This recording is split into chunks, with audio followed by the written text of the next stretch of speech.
as someone may have mentioned, heavy-duty diesel trucks are still 97% or more of, the heavy-duty fleet, and diesel or petroleum distillate is used in 20% of Northeast homes to heat those homes. So large amount of diesel particulate matter that's being emitted out there, even in California. And you can see here on the graph, there's been quite a bit of progress in terms of addressing this through very aggressive diesel PM reduction strategies in the face of growing VMT and state domestic product and also growing population. The state, and I'm going to focus my comments on California as an exemplar of this issue. So we've been able to reduce the diesel cancer risk due to exposure to PM, but even after all of those aggregate steps are taken into account, it's estimated that diesel PM still accounts for about 70% of the cancer risk due to exposure to PM. That, of course, is coupled with other significant health concerns. Exposure to excessive diesel PM leads to premature deaths, asthma attacks, and loss of work days. And that can cumulatively amount to a significant economic harm. And then, of course, in the space heating market, particularly in the Northeast, PM emissions are virtually unregulated. So there's a substantial potential for getting benefits in terms of reducing the diesel PM emissions. Why is that important from an environmental justice standpoint? Again, looking at California, here's a data that California generated a few years ago with respect to monitoring communities, both environmental justice and non-environmental justice communities in California. And what it shows very clearly is, number one, the state is making significant progress in reducing diesel PM. But number two, and I think you all can see this, environmental justice communities are starting out with a much higher baseline. They're being exposed to disproportionate amounts of diesel PM, and while they are also benefiting from statewide measures to clean up and turn over to cleaner technologies and so forth, that gap remains, right? And so, equity is all about not just giving everybody the same ton of emission reductions, but taking into account these disparities that are already there to address those, the residents in these communities that have been disproportionately exposed for many, many years. So what does that have to do with biodiesel and renewable diesel? So I will quickly get there. You'll see this chart again in the fourth panel when we talk about the West Coast clean fuel programs. But basically, biodiesel and renewable diesel in the low carbon fuel standard and in Oregon's program, the clean fuel program. This shows just the California program. Biodiesel and renewable diesel together have been generating the lion's share of carbon reductions in that program, 44 to 45% over the last 5 years. That's not something you see playing in the headlines, not sexy, I guess, relative to Teslas and Lucid Air and these other nice new electric vehicles. But it's doing the job in terms of reducing those carbon emissions. As you can see here, a couple of stats: 8.9 million metric tons of greenhouse gas reduced from these two fuels alone last year, and that's out of over 20 million metric tons. The amount reduced by biodiesel and renewable diesel is equivalent to to more than 1.9 million cars, according to EPA's greenhouse gas calculator. Like I said, 44% of the carbon reductions under the LCFS, and 21% from these two fuels, and 42% since the start of the low carbon fuel standard in 2011. But of course, the benefits for biodiesel and renewable diesel go beyond greenhouse gas emissions. As we mentioned earlier, I think 74% using the Argonne GREET calculator, 74% on average greenhouse gas reduction for biodiesel and renewable diesel. But you can see here, well, hopefully you can see this, there are other pollutants on the left, particulate matter, benzene, toluene, and xylene, carbon monoxide, and NOx. But basically, the idea here is that you're getting significant reductions in a broad swath of different pollutants. And that's important because the folks that are being exposed to these pollutants in disadvantaged communities, as we have seen in our study that we're going to talk about, are located near facilities and sites that use a lot of diesel. So there's that connection between the addressing the inequities and the fuels that can provide those immediate benefits. So what I want to get into now is the study that we commissioned back in 2020. It's gone through several phases at this point. This was done by Trinity Consultants. And the idea here is the literature is full of data in terms of the ability of biodiesel and renewable diesel to reduce PM. But those are expressed in percentage terms, right? And so what we wanted to do with Trinity was, can we take a look at quantifying those percent reductions and translating them into metrics that are relatable and meaningful to people who live nearby. And the fun, not funny, but the interesting thing about this is we didn't actually start this project, to try to address environmental justice, from the get-go. What we wanted to see was, hey, if you did a strategy where you replaced petroleum diesel with 100% biodiesel, what would that look like to the person living nearby? And then as we proceeded with the study, we realized that many of these communities that are located near the highest sources of diesel use are also environmental justice and disadvantaged communities. So the metrics that we talked about for translating these benefits would be things like cancers reduced, premature deaths avoided, asthma attacks reduced, loss of work days avoided, and all of those things cumulatively applying standardized EPA evaluations into avoided annual health costs. So this study done by Trinity Consultants used the same air dispersion modeling and health risk assessment tools that are used by EPA.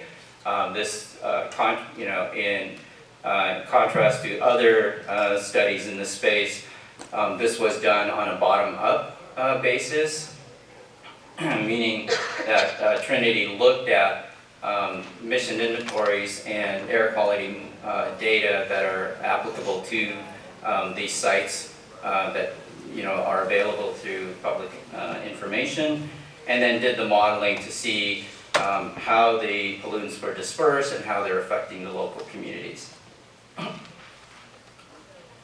So the study looked at, identified a number of high diesel use sites. This is definitely not all-inclusive. This is just a smattering, a sampling of high diesel use sites. And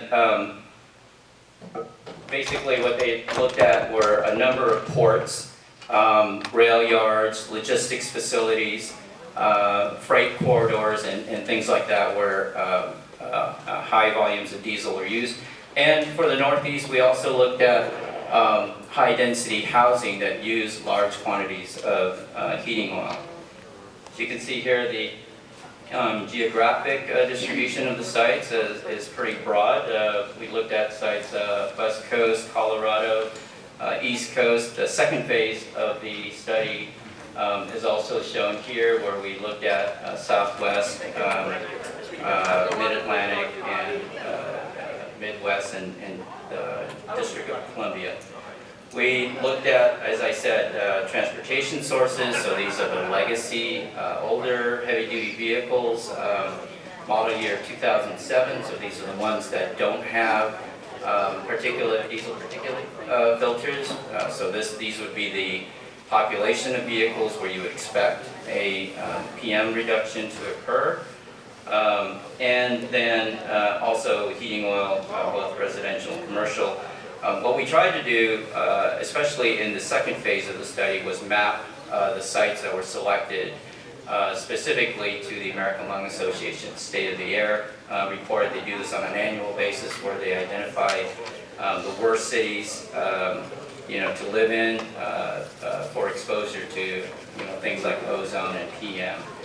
So we wanted to make sure we were capturing most of those cities.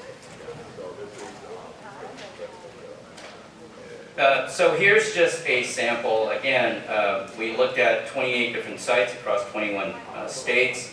I included here the results for the 4 sites that we looked at in New York, starting with the Port of New York, New Jersey. So this is centered around Port Elizabeth, and Jackie will talk about the Groundwork Elizabeth project there.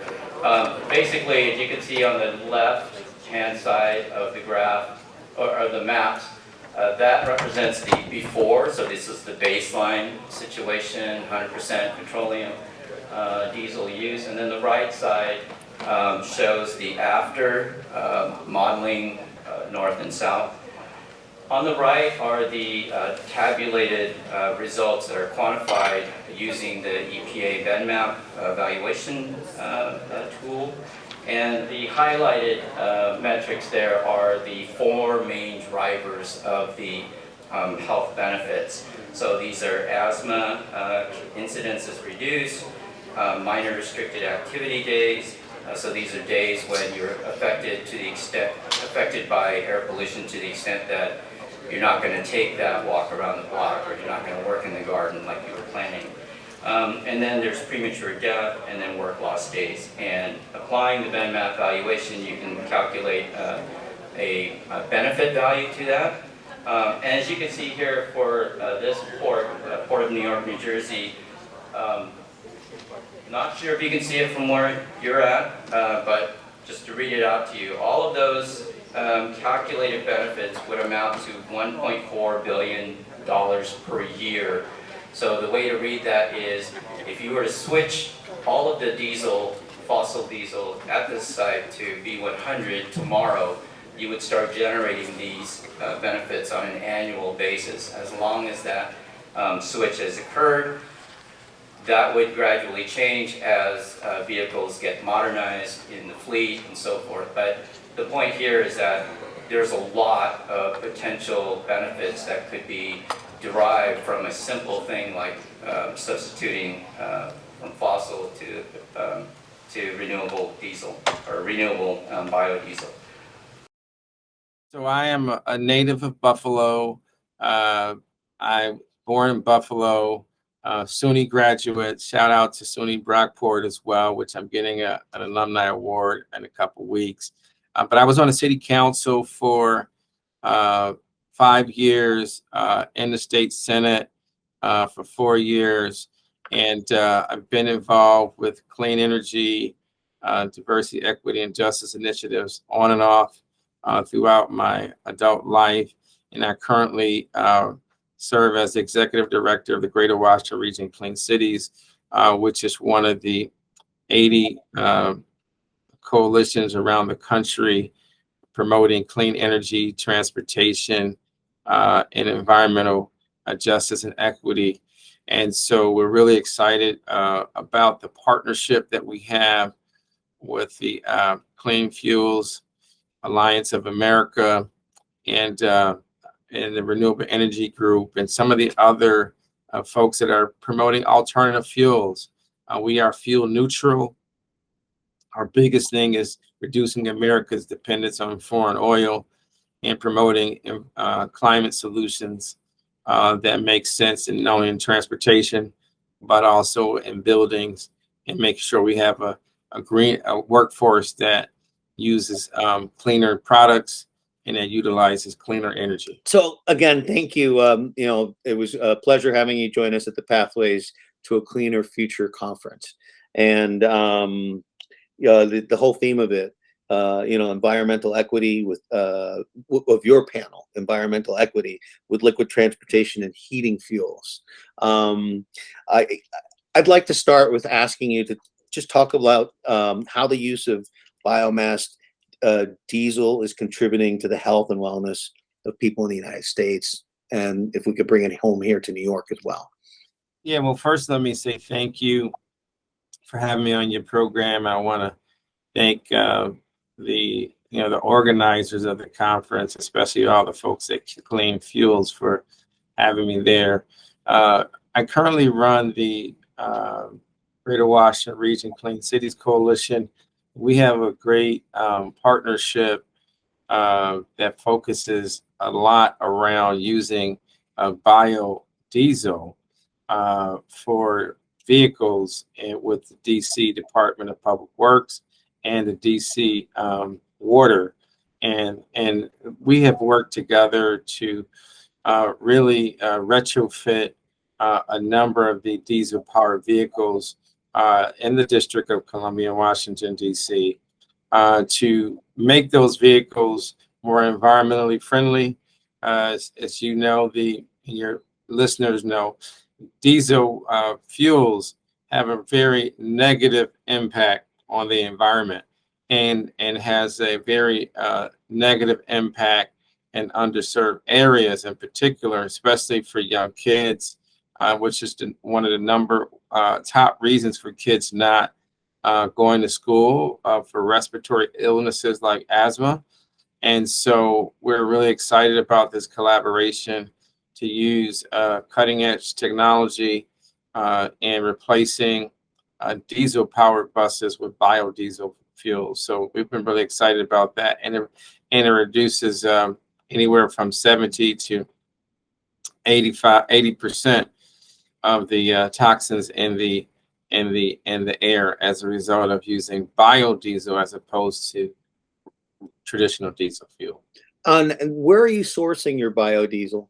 So we, the biofuels industry, they get that from a number. Our renewable energy group is one of the big providers of the biofuels that DC Water uses, and so how they get it all there is a different issue. They get it on trucks and stuff like that, but they're using REG, Renewable Energy Group, who recently merged with Chevron. So they're growing their footprint. We'd like to see biodiesel used more and in New York as well. As you know, I'm a former state senator from Buffalo. Shout out to Buffalo and the Bills. But they're not enough. There are so many there's so many diesel vehicles, especially heavy duty vehicles on the road. And they're talking anywhere from 30 to 40 years before we get them all off the road. And we need an immediate solution because you can have an immediate impact on reducing greenhouse gases. And places like New York are really short in terms of on having facilities where biodiesel was available. Meanwhile, we have thousands, tens of thousands of diesel powered vehicles on the road in New York.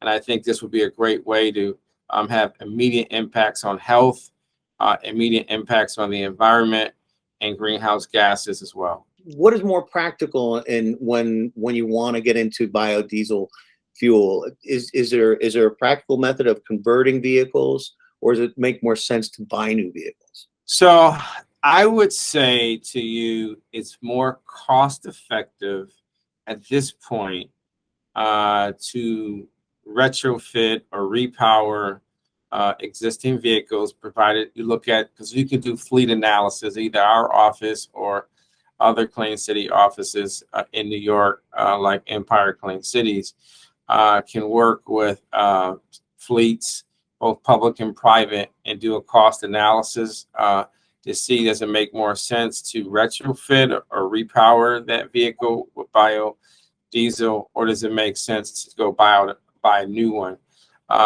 We will find that often it's more cost effective to repower, especially if that vehicle has another 10 or 7 to 10 years of life left on that vehicle. You're probably better just repowering it, because you can do that anywhere from $15,000 to $40,000 depending on that vehicle, and there are different companies that can help with that. And how long have you been using it? DC government has been on this program for about 3 or 4 years now. It's been very, very successful. We've worked with them using DERA grants, Diesel Emission Reduction Act grants. You can also use CMAQ funding, and you can also look at using some of your bond funds or O&M funds from the public sector as well. But we'd like to see both public and private entities using that. Diesel vehicles are all over the place in both the public and private sector. There's been this big focus on passenger vehicles, but the fact of and making those electric and hybrid vehicles, but we've not really gotten serious as a country and as a state of New York in terms of how do we really address the medium to heavy duty vehicles, right? We've got to get really serious about that, because the emissions from one diesel powered truck is the equivalent of anywhere from 7 to 11 cars, depending on the age of that diesel powered truck. So that's why we're saying, let's try to retrofit those vehicles. If you're a fleet manager, a corporation, both or public or private, and you're not really comfortable with the pace of electrification, we'll get you can repower or retrofit a diesel vehicle, or you can buy a biodiesel truck. And there are a number of vendors that we work with that can help make sure that you have the fuel, and that you have the technology, and your staff has the proper training as well. About what percentage of your fleet has been converted? So we're a third party, we're an independent nonprofit, and we've been able to work with DC Department of Public Works and DC Water. I don't know the exact number, a percentage that DC Water is used, but I know it's been well over 100 vehicles that have been converted from diesel to biodiesel. And the DC Department of Transportation right now, we're working with them, and they have a really big fleet as well, and they're looking to convert some of their old vehicles and some of the new vehicles they're going to purchase. They're looking to do that as well. Also, Prince George's County, Maryland, we're working with them. They just recently submitted a grant application and to get some federal funding for biodiesel vehicles as well, because people who are on the front lines working with fleets, they want to make sure that as the technology continues to evolve around electrification, they want a reliable entity a reliable fuel that can reduce greenhouse gases and emissions, and also that can start up and reach its destination with minimal challenges. So that's why many fleets are reaching out to us regarding using biofuels. Can you put the cost in perspective for when you deal with these governments or even private entities? How do you get them to accept the cost? Yeah, it's very comparable. By the challenge. So if we were thinking about getting a new electric trash truck, which I love those, but it's almost 2 to 2.5 times the cost of a regular diesel powered truck, right? So getting a biodiesel truck is almost comparable, maybe 5% more. And so they can live with that. To transition to an electric truck, it's a, it's anywhere from 2 to 2.5 times. So that's a big pill for folks to swallow. And if you say, hey, you know what, you have 500 trash trucks or snow plows that are diesel powered, we can help you, for $5 million, you can retrofit half of those and have an immediate impact. And city councils would love to see that, right? Because you're not saying in 20 years or 30 years we're going to see those reductions. You'll be able to see those reductions faster, because they can literally retrofit those vehicles within a year's time, that number, and you save money and you improve the climate as well, and improve the health for people in those underserved areas. What's been easier, getting the getting the government sector to adopt, or the private sector? Our focus so far has been on the public sector.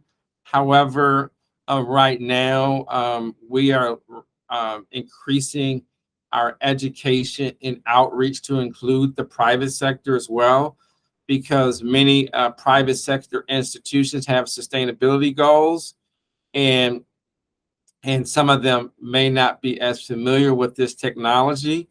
And so we are pushing hard over the next 12 to 24 months to do a lot more education to private fleets as well.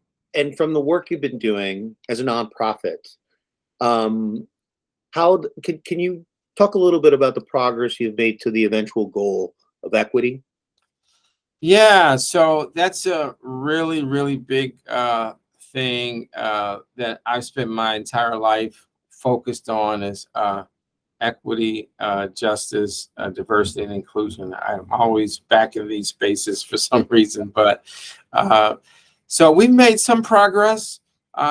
When working with the DC, we're making sure that as they retrofit these vehicles, that they're developing a plan and strategy to make sure that cleaner vehicles are being equitably deployed in throughout the District of Columbia, which is really, really important, because if you don't plan and track things, you'll find that cleaner vehicles are concentrated in areas where air quality is the best. So that's really important that we do that. We're also doing listening sessions as well. So we've had 2 equity, energy, transportation, and environmental equity listening sessions in the District of Columbia this year. We have another one coming up the end of October. And then we're doing one in Prince George's County, which is just outside of the District of Columbia as well.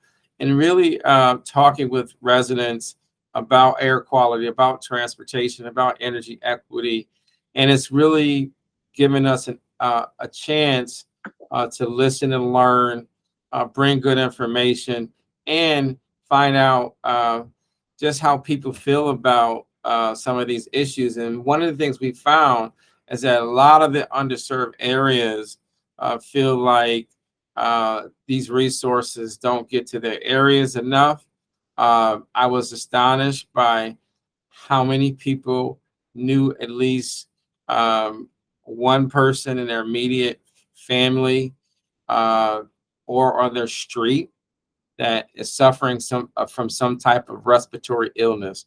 And that number, over 70% of the people that have attended our meetings have said they know at least one person that is suffering from some form of respiratory illness. And of course, I would passionately suggest and argue that it probably stems from poor air quality as a result of transportation. historically, yes, these areas have been trafficked by so many large vehicles, diesel spewing trucks. They've driven up asthma rates in New York City historically through communities like the Bronx and out in Brooklyn as well. Any area where there's highways, correct, and heavy industry. Have you seen any impediments that, towards adoption, hurdles that seem insurmountable with either the government sector, the public sector, or the private sector? I think the biggest challenge is two big challenges right now.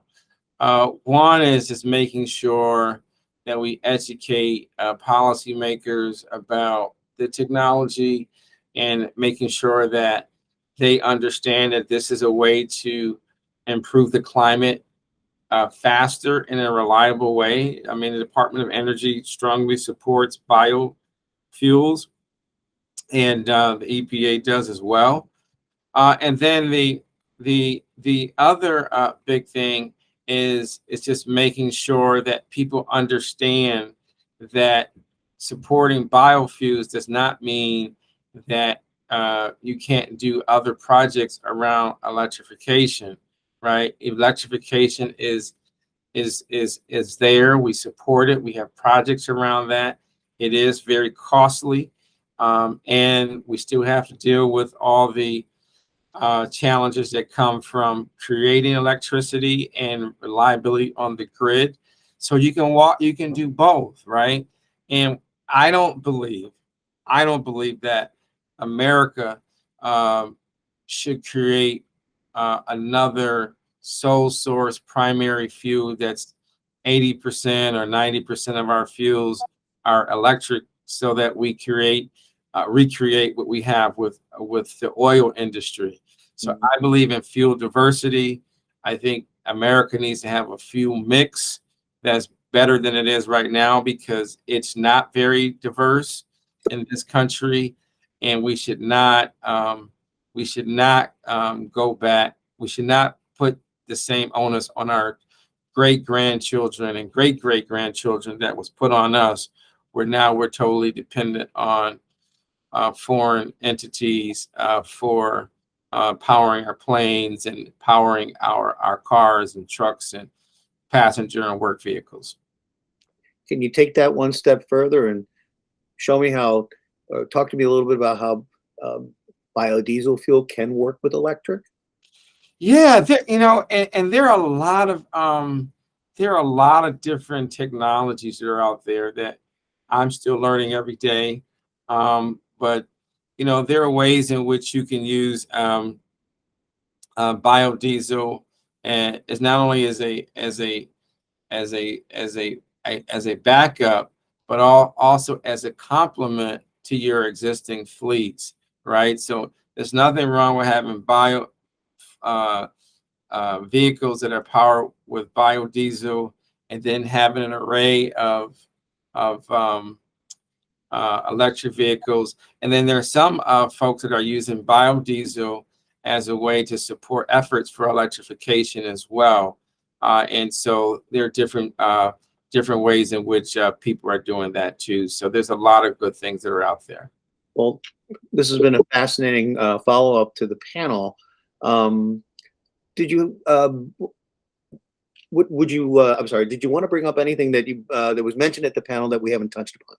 I would say two things. One is that I hope, as someone who was the first Democrat to chair the Committee on Environmental Conservation in over 40 years, when I chaired that committee in 2009 and 2010, I was the first African American to chair that committee as well, and I carried the climate action law, which has evolved and which was passed by the state legislature in the last couple of years. In that legislation, though, it does not recognize biofuels as a way to reduce greenhouse gases, and I think that needs to change. That is a policy fix that should happen. And, I'm willing to do whatever I can to encourage New York to make sure that they do two things. One, make sure that there's a renewable fuel standard and credit for New York State, and then also that biofuels is part of the mix for the climate solutions for New York State. So those are two really important things that I believe are extremely essential that needs to get done by the next next year for the State Senate Assembly and our great Governor Kathy Hochul. So I'm going to do this starting off on a very basic level. Louis, I'm with Louis Brown, a partner at Conn, Soares and Conway. Yes, that's correct. And Louis, tell me a little bit about your firm and what it does and what you do. Well, we are a law firm and a lobby firm in Sacramento, California. Represent a broad cross-section of interests. And we've represented the California Advanced Biofuels Alliance and the California, or the Clean Fuels Alliance, formerly known as National Biodiesel Board, for probably close to 15 years in California. So I've been engaged on the renewable fuel issues really from the start as California passed various regulation in this area. Terrific. And you joined us for a panel discussion at our Clean Biofuels Conference in Albany. It was called Pathways to a Clean Future. And you sat on a panel, environmental equity, transportation, and heating fuels, how the use of biomass-based diesel is contributing to the health and wellness in the United States, and specifically in environmental justice and disadvantaged communities. First off, let me ask, please summarize your comments from when you first spoke at the panel regarding this subject. The way to summarize it best is that we know that the long-term goal and long-term climate change policies are seeking electrification. California has already moved forward in looking to ban the sale of new gasoline cars by 2035. They're now looking to do the same in heavy duty and medium duty vehicles as well. But those are long-term goals. I mean, 2035 is a long ways out there. And frankly, that goal does nothing today to help health issues, air quality issues that we now see and can address. And so one of the things that we've been talking about is, especially with renewable diesel and biodiesel, those are drop-in replacements for petroleum diesel. They have great carbon intensity scores. They lower greenhouse gas emissions. They lower particulate matter. They help reduce the NOx issues and other air quality issues that environmental justice communities are dealing with today. So we don't want to distract from the long-term goals, but what we should be doing is trying to reduce carbon today and improve the health benefits of these communities today. And you can do that by transitioning the fuel. That doesn't require a truck driver to go out and buy a new vehicle. They just simply switch their fuel. And by switching the fuel today, you increase the health benefits. And we just think that that needs to be part of the conversation. It's helpful for the environmental justice communities. It's helpful for our carbon goals. And what are the legal hurdles, if any, that prevent conversions or companies from the private sector or even the public sector to consider when transitioning to these cleaner fuel options? No legal options. It's really just the will to do it. And frankly, it's just getting people to focus on it. People have been focused on, and I don't mean to demean it, but the shiny light of electrification. And they've not been able to focus on what can we do today. So it's really bringing policymakers around to say, look, you need, and we all do it. We do it in our everyday life. We need short, medium, and long-term goals. The long-term goal, everyone seems to be agreed on. Let's focus on the short-term goal of cleaning the air in the transportation sector, which is the largest emitter of air pollution. And we can do that by these renewable fuels. So it's really just getting people to focus on it. The demand, as the demand goes, the supply will be there. And we already see significant growth in the renewable diesel market and the biodiesel market. So it's really, Ralph, I think just a matter of focus. Electrification is just a whole lot easier to focus on than talking about, renewable diesel. What kind of pushback do you often get? What's the line that people give you a lot of times when you start talking about these alternatives? I think the line is that, they simply think it doesn't do enough. And it's the proverbial letting the perfect get in the way of the good, and making progress. We're not going to get to the finish line on step one. And so, there are other issues that people bring up. There are concerns about feedstocks. As we start to grow this market of biodiesel and renewable diesel, what does that mean in these renewable feedstocks that we use, whether it be soybean, whether it be animal fats and tallow. The biodiesel industry in California, utilizes yellow grease, which is the grease out of the backside of a restaurant. So what does it mean there? But again, I think those are questions that the market will resolve if we start to see the demand increase as a result of policy. Where does New York State stand in terms of embracing these clean energy alternatives that we can seize on now? Well, from the presentations I saw, it looks like the policy and the legislation is starting to take shape to move in that direction. Mm-hmm. But they also seem to be addressing, and I think, and asking the right questions, especially when it comes to electrification. Are the manufacturers going to be able to meet that? Is the grid going to be able to supply the power that's necessary? And in the meantime, what do we do about this pollution? So from what I've heard, from what I've seen in some of the legislation that's being drafted, it looks like they're moving in the right direction to adopt something that's similar to the low carbon fuel standard that's been in California for a number of years.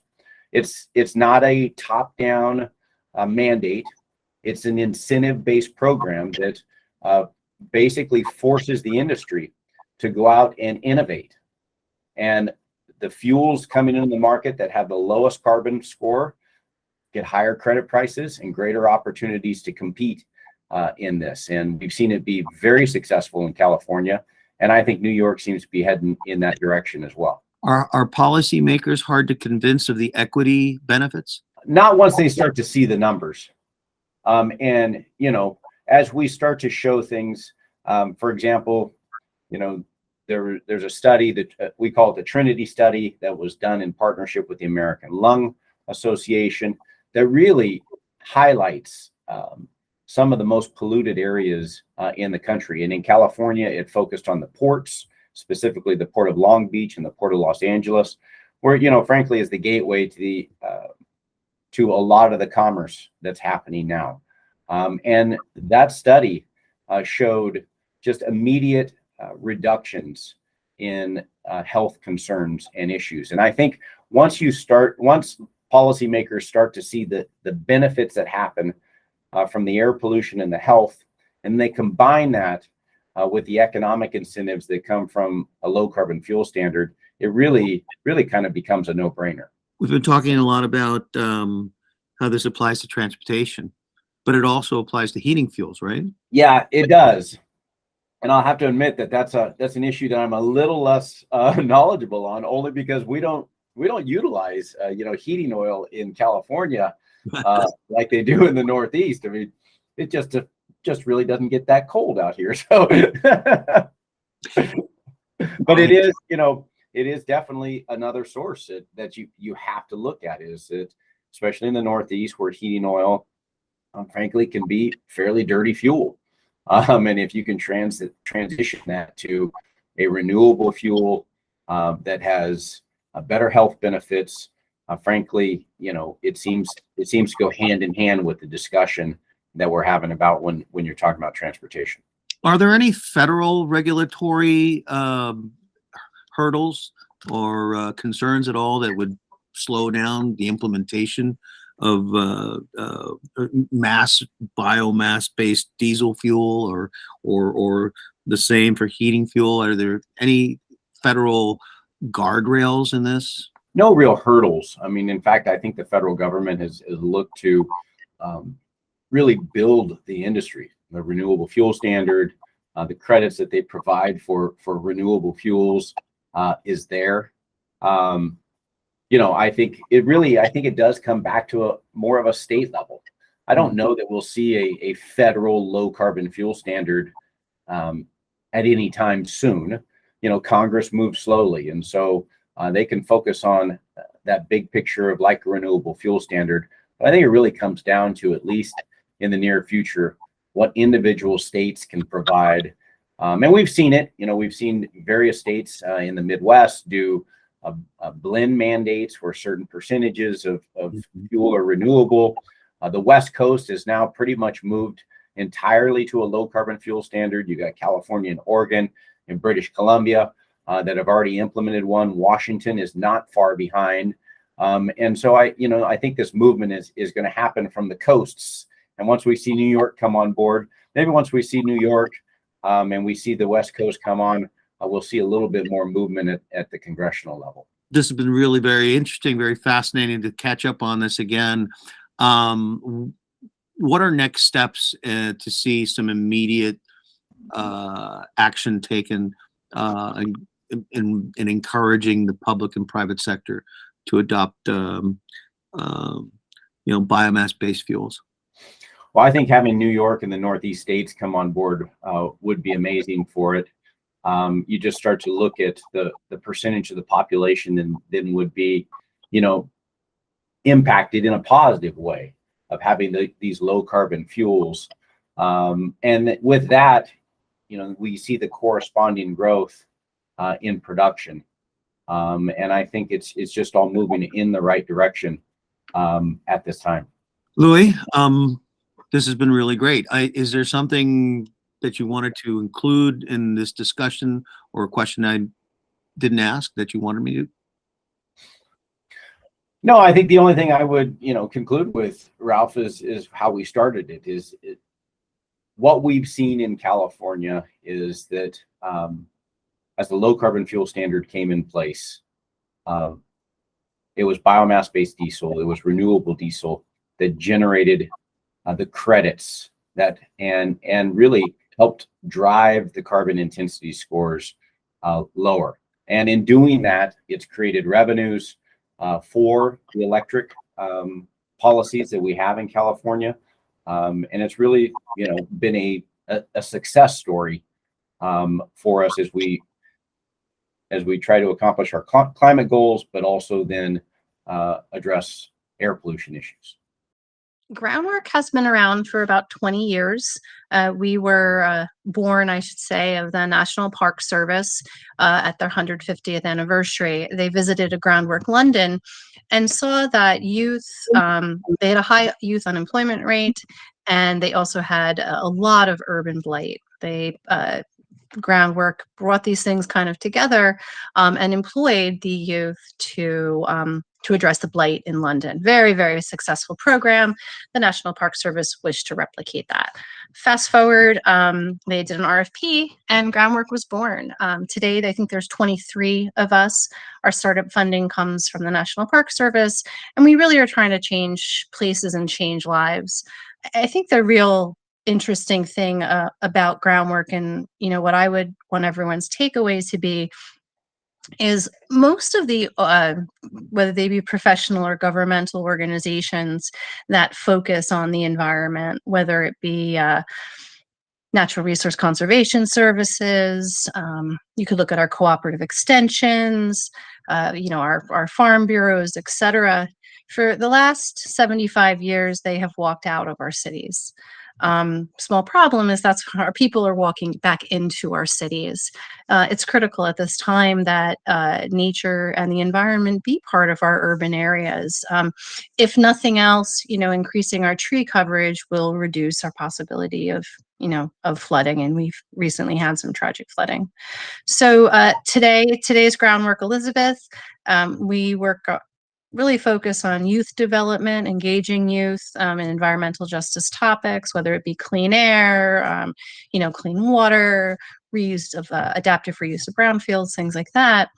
And then in the last couple of years, we've really gotten into climate change. So we have a climate safe task force that works to identify policy issues, kind of push them up the chain, and put together the stakeholders' wants and needs so that our governments, corporations, et cetera, can understand what the community would like to be.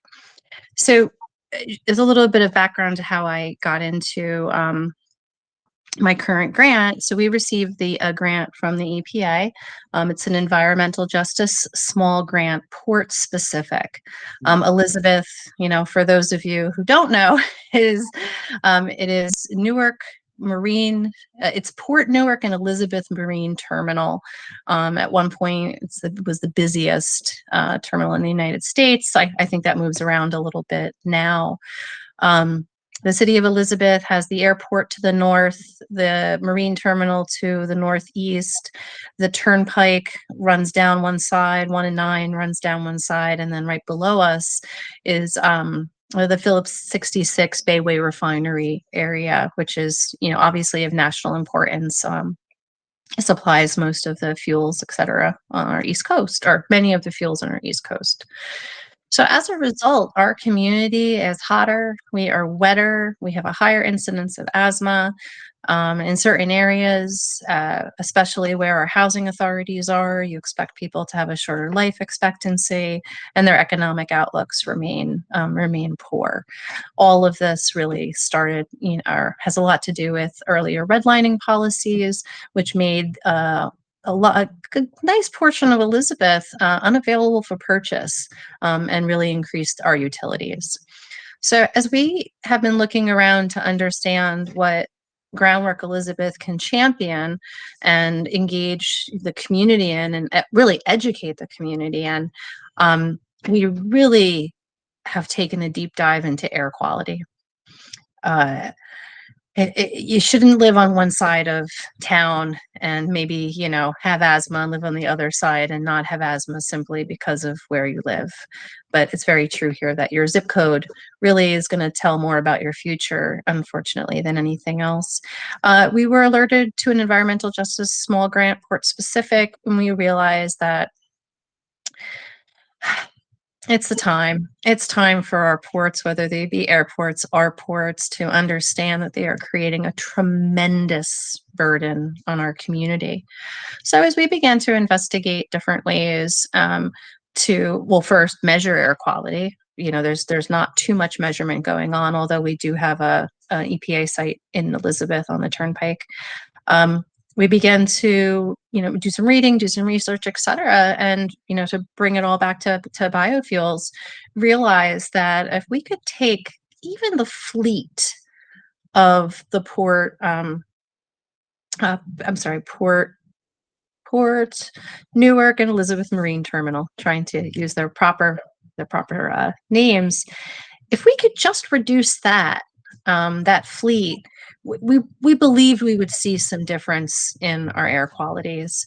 As such, we made a proposal. It was accepted. I'm very thrilled that it was accepted. And right now we're in the process of increasing air monitors, installing 12 purple air monitors in Elizabeth, and leading ongoing community conversations to get us to the point.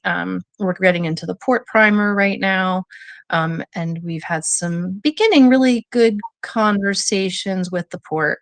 Our ports do understand that things are going to be needing to change, and that's really what got me to this place. It's fascinating and frustrating at the same time to believe know that communities can be so subjected to so many of these factors that affect their quality of life simply by where they live and the industry that's near them. Yep. You mentioned the airport, not the airport. Mhm. Newark Liberty Airport. Yep. There's a lot of industry there. I guess there's all the factories around, not factories, but all the industry that lies around the highways that you drive. When you drive down the turnpike, you've got them on both sides. Absolutely. I think there's a cogen plant there as well. I believe you're correct. A little bit of everything tends to end up over there. Fuel tanks, you name it. Absolutely. So Heavy constant trucking. Also, just as a sidebar, what we found out in Groundwork Elizabeth worked on was getting the trucks. There's a shortcut through a couple streets in Elizabeth. And we took a couple of years, but those trucks are now not allowed on those streets and do have to go around. Sidebar, but following your point. Well, they're contributing even more to Absolutely. to the asthma rates. To just you said it's hotter there. Absolutely. Why are people still living there? Why do people live where they do? I mean, it's an excellent question. Something I think is important to understand first is that we all live within our own fiscal realities. When you have the resources you need for, your basic food and shelter, you need those resources first before you kind of look outside. Down by the port in the city of Elizabeth was the Singer sewing machine factory. At one point, one of the largest employers in the United States. And after they closed, the area down by the port was also redlined. Just really fell into some disrepair, et cetera. And it became a rather low income area. It had been a really happening company town, I would say, before that, just kind of for lack of a better word. And, you began to see intergenerational poverty.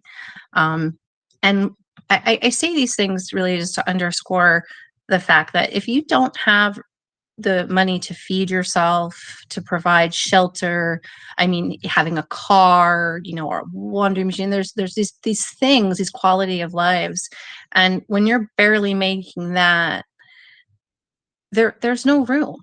There's no room to move. Where do you move to? Those who are under-resourced and living at the poverty line clearly need to be near transportation, public transportation. So, moving from a 3-bedroom at 1,800 in Elizabeth to a 3-bedroom for 1,200 in, I don't know, Sussex County somewhere, there's no work. So we find ourselves kind of in this crunch place, or certain populations find themselves in this place where they need to stay in the area because they need the infrastructure, the area supplies, but they don't have enough resources that they can choose to perhaps move into a suburb, and I don't want to say escape, but put themselves in a different position. Also, and I've said this 100 different ways. If you don't have resources, some of the things that those with resources care about, you just don't. If you don't have food on the table, the asthma really doesn't hit you. If you have, you having asthma, well, so did everyone else in your family. It must be a family thing. So you see this lack of education in these communities about what their most pressing issues are, because the most pressing issues are basic survival for those communities. And unfortunately, whether it be air pollution or flooding, et cetera, it is these under-resourced communities that are hit the hardest, and they're not able to to have the resources to deal with what is being placed upon them. Your person who has limited resources loses their car in a flood, didn't have the right insurance, their whole economic reality, comes crashing down. So I think it's important to understand the different socioeconomic levels when you look at the psychology of why would people stay in an area in an area that has poor air quality, or there were water issues, etc. And you've said that while they lack these resources, many people living in such areas really aren't aware of what they're consuming, what they're breathing, For sure. or even conscious of the fact that it's so hot because of all the traffic that's just been filling the area with smog. And it's, who's informing them about these dangers? Me. Organization, first it's your federal government. There's a certain responsibility that the federal government has to monitor, water, air, et cetera, et cetera. After you go down from there, it's going to be in New Jersey, obviously the New Jersey Department of Environmental Protection. Then going down to your city, and then maybe, to a block group. The issue that comes in is, although there the lack of agreement on what we would want to teach our children about the environment. I mean, we still do have conversations of people who clearly there's no climate change and everything is, good. I always say the government is usually the worst at promoting itself. They do so many amazing things, but when it comes to actual education, just general public education of the work that is being done, the majority has no clue. I'll give you a great example. I had the absolute pleasure of working with the Department of Environmental Protection this summer on a youth inclusion initiative. For us, it was 12 kids, City of Elizabeth, from the Housing Authority. I do a lot of work with our Housing Authority. They're a fantastic partner. And we had the best summer ever. We explored the DEP. We learned about water quality and water testing and air quality and air testing. We learned about conservation. We learned about conservation firefighters, et cetera. And the thing I kept on hearing, first half of it, I had absolutely no clue about. But from these kids was, I had no idea our water's tested every day in, 200 locations. I had no idea they were, testing the air, et cetera. So, I say a couple of things. One, we don't understand. Two, I feel that the people who do protect our environment, although they are reports, the report doesn't, I find the information doesn't tend to get to general public. So it ends up kind of with nonprofits and concern, like neighborhood groups, et cetera, to begin to understand, hey, what's going on with our air? What's going on with our water? We have brownfields. What does that mean? Can I be there? Can I not be there? Et cetera. There's a ton of information coming at people, every day at all times. But not a lot of the information on the state of our environment necessarily comes down to our children, who probably are our best educators, and to our communities who don't directly participate in these activities. Elizabeth is a diverse community. Very much so. So I would imagine there's a language barrier on top of everything, correct? Yes, definitely a language barrier. We are a city, not completely of immigrants. We have a heavy immigrant population here. I think at last count, we had 69 different nationalities. And it usually takes some time for them, obviously takes time for them to acclimate. And very often information has not been done in, for us, we would probably say English and Spanish, maybe English, Spanish, and Creole. And there are some other Haitian, there's some other ethnicities that I would bring up. I will say this, in the last 5 years, the City of Elizabeth now supplies all information in both English and Spanish. as do our libraries and our schools for general, like, flyers, etc. This city at least is very well aware that we have an extremely diverse community, and we really celebrate it. But that is not the case every place.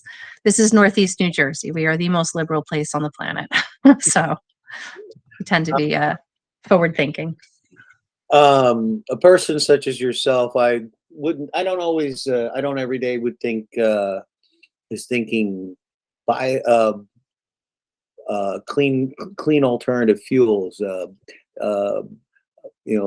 biodiesel based fuels. When did these alternatives come across your radar screen, and do you see them as really a strong step forward in trying to address this issue? So a dear friend of mine moved to California, to Humboldt County 17 years ago.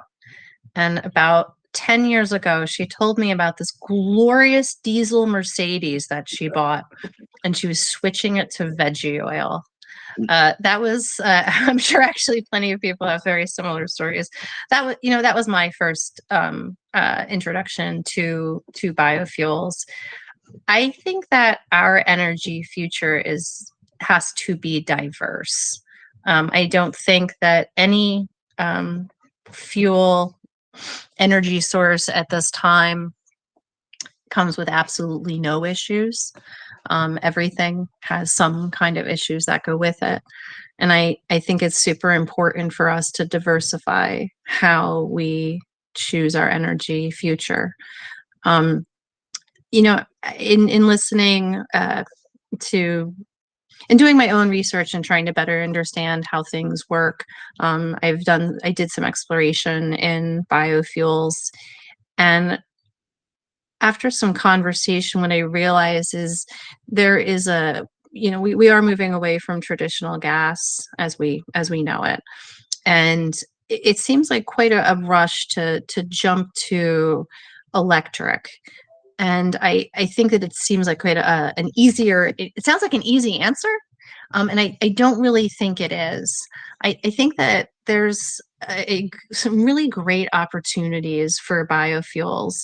And one thing that kind of does stick out to me is, as our gas changes, we'll be losing quite a bit of, how do you say, if we're not putting ethanol in our gas, there's going to be quite a bit of resources that will need to be directed into other things as time goes by.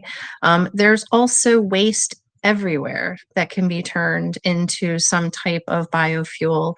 We will need to become better recyclers and better users of resources. There's no choice. And I think that biofuels can be a great answer for where we are, right now. And then with everything, I guess we see how we go as we come along. I've shared the same thinking. I like electric. I think it's awesome that we're suddenly pivoting towards everything electric. But something has to generate help generate that electricity. Absolutely. We don't have enough hydro power, hydro power generators and windmills to produce the electricity, and biodiesel does provide one option, right? Yep. For transportation and for heating, which is what your panel was focused on. Mm-hmm. So hopefully addressing some of the issues locally in Elizabeth, getting people to switch over to biodiesel-based heating,